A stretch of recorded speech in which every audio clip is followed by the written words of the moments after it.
Here when we get back on the racetrack, just unfortunate pop-up rainstorm just kind of hit us out of nowhere, but there's so much heat in the track that it's drying, I mean, instantly. You can see it out here, so I expect we'll be up and going here really fast. Years ago, you had a very famous tweet with your cell phone during the race. I see you looking at your cell phone right now. So what does Brad Keselowski do during a rain delay with his cell phone these days? Well, I was looking to see what my fans were tweeting me. I had a young kid tweet me a picture, had his face painted with a 2 on it. Thank you, buddy. But it's always something interesting. So social media is a lot of fun, but racing is more fun. Hopefully we'll get out there very soon. All right, good luck when we get going, Brad. Thanks, Regan. NASCAR has jet dryers, and they have these air titans that blow very tightly compressed air right down next to the surface, and they do an excellent job both of moving water and also getting it to evaporate due to the high pressure, something that NASCAR developed and is used at tracks nationwide, designed just for situations like this. Look how fast this back straightaway is drying. I really think we're going to go racing here much sooner than we normally would after a rain shower.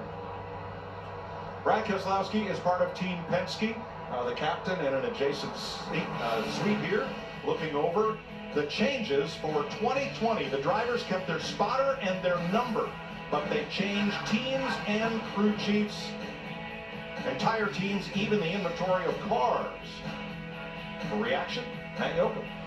Paul Wolf told me earlier in Speed Weeks, really the only change that he had to deal with you was the fact that you like your digital dash pages different than what Brad Keselowski did. I feel like there might be a little bit more than just that. He might be leaning on you a little bit less than that, but it's been a fun little change so far, and trying to just figure things out. It's bringing up a lot of new questions that otherwise we really wouldn't ask, with different thought process and theories on how to build a race car, how to run a race, the strategy side of it. So I still got a familiar voice up in the spotter stand with TJ, and he does good. So it's been a fun change, a lot of learning, and sure it'll be a little more of a learning curve as well, but I think there's a long runway ahead of us to win a lot of races this year at the Shell Pensacola Ford. Every kid dreams about that Harley J. Earl trophy, so where did you put it? I got mine sitting at Clutch Studios in Charlotte, so you have room for a second on the shelf. There's room for a lot of trophies. You will make room for trophies. Hey, if you win enough races, you can buy room to make trophies. Well, you know what? The sun will be setting soon. I will tell you this, Hunter Masling, his front tire changer, already has the lights ready to go on to swap out the visor for better illumination on those pit stops. Jamie? Ty Dillon just trying to reset here. What happens in this moment? You guys are all fired up. First race of the year, the Daytona 500, and now you have to wait. Yeah, you got so much energy building up, the hype of this great American race, and when something like this happens and the good Lord kind of shows you who's in charge again, you have to just relax a little bit, reset. I kind of put myself back into pre-race mode. There's so much that goes into a day like this that can drain you really quick before you even strap in the car to race for 4 hours. So just got to rest my mind again and just lower my heart rate and get ready to go. Ty, I feel like when we come to these places, you're always in the mix. You figured this style of racing out, and I talked to your crew chief. He said your car is good. What does a good car entail here? A good car to me is a car that when I make moves, when I have to go from the top to the bottom or get on someone's door or when they're on my door, I'm not unstable, and if I'm unsure, I'm not going to be able to run this race the way I want to. So I feel very confident in the car so I can make confident moves and put ourselves in a position. It's been really fun all week to have a car that drives really good, but it's a whole different mindset when you get to 500. I got to be one of those cars at the end of the race. The last couple races, only been 10 or so cars. If I can be in that group, I promise my guys I can win a race. They put me in the final 2 rows at the end of this thing. So I'm excited to go. We have a really capable Geico Camaro, and hopefully it's our turn this time. Ty Dillon, the younger brother of Austin Dillon, waiting for this race to start, Regan. Denny Hamlin just climbed down from the pit box, sitting up there with crew chief Chris Gabehart, having a little conversation. Denny, this is nothing more frustrating in the world for a race car driver. You get ready to get out here and go, but I guess the good news for you, you have got experience winning this race. You know how to deal with anything that can be thrown at you. Yeah, I mean, like I said, I've been doing this for so long. You've seen everything, you know, rain delays in the middle of it, at the beginning of it, and at the end of it. So we'll take what it'll give us. It's just not giving us quite enough right now, but the sun's out. This is going to dry pretty quick. I wouldn't turn your channel just quite yet. So I'm looking forward to getting this FedEx Camry up towards the front. I definitely think that we had a strong car all week, and that shouldn't change today. Good luck, Danny. a two-time Daytona 500 winner. One of the 5 Toyotas in the field. How about one of the powerhouse Ford teams, Stewart Haas Racing. Gene Haas of Haas Automation and Cup champion Hall of Famer Tony Stewart. There are their 4 Ford drivers, and where they will be starting today. And here's the boss with Vince. And when you've got 4 teams in a race, you got to move around on the pit box. Now, you know the drivers have their own special seats in the car.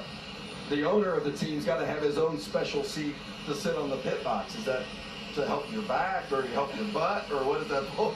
Well, I climbed on the 14 box where I normally sit and went there, and all that was there was a step to sit on, which I'm a trooper. I can handle it. I was going to sit on the step for 500 miles, and then the red came out, and so I'm like, I'm going down to get my seat.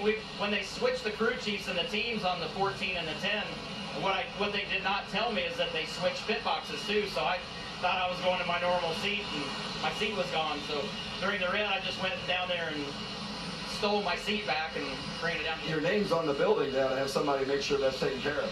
Yeah, but apparently if your name's first on the building, they don't pay near as much attention as when your name's second on the building. So maybe we need to make it Haas Stewart Racing, and I'll see if I can get better attention. We'll look for a name change. In all seriousness, how would you assess the way the Stewart Haas cars have been so far with these close to the 10 days? Oh, I'm happy with our speed. I mean, our Ford Mustangs are fast, and you know, you can't thank Doug Yates enough with Ross Yates engines. So we got great power, we got good cars. I think we got 4 good drivers that can get the job done. You just have to survive.